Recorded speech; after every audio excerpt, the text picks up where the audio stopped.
Pour terminer, nous rencontrons Karine Doutreloup. Elle va traduire la partie coréenne de Lockdown Journeys. Karine est la présidente d'EHP Belgique, association qui se donne pour but d'aider les personnes à haut potentiel à se développer comme tout le monde. En quoi Voyages Immobiles a-t-il intéressé Karine ? Il mélange la culture et la cuisine.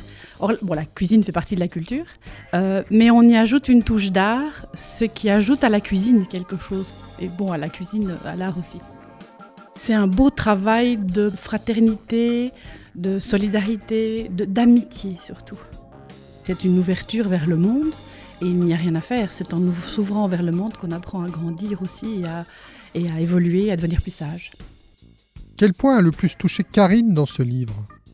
C'est le vécu des personnes qui ont communiqué leurs recettes. C'est tout le bagage culturel, artistique, créatif, qui se retrouve dans la cuisine aussi. Où on part d'une recette même traditionnelle, parce que moi j'ai les 6 pages de Corée, et il y a des recettes très traditionnelles, mais chacun va y ajouter un petit quelque chose. C'est sûr que moi j'ai fait des pizzas seule avant, mais là je me dis je vais faire des pizzas autrement.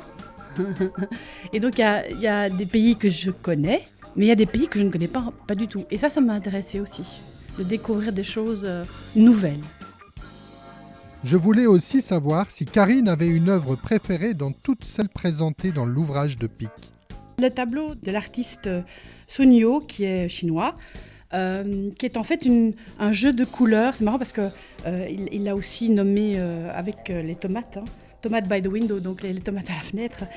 C'est un jeu de couleurs, de rose, de rouge, de rose, de mauve, de blanc. J'aime beaucoup le jeu de couleurs. J'aime beaucoup l'abstrait jeu de couleurs et encore plus le jeu de couleurs avec le mélange d'écriture.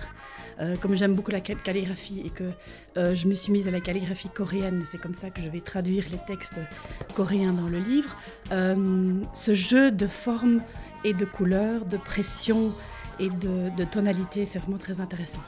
La texture aussi de la toile joue beaucoup. En disant au revoir à Karine, se terminait également notre visite, notre cheminement à l'écoute de toutes ces personnalités si touchantes et si différentes. De boutique en boutique, Pic nous a montré à sa manière qu'il était possible de rencontrer une multitude de personnes inspirantes, que la culture et l'imaginaire nous permettaient de voyager sans aller très loin.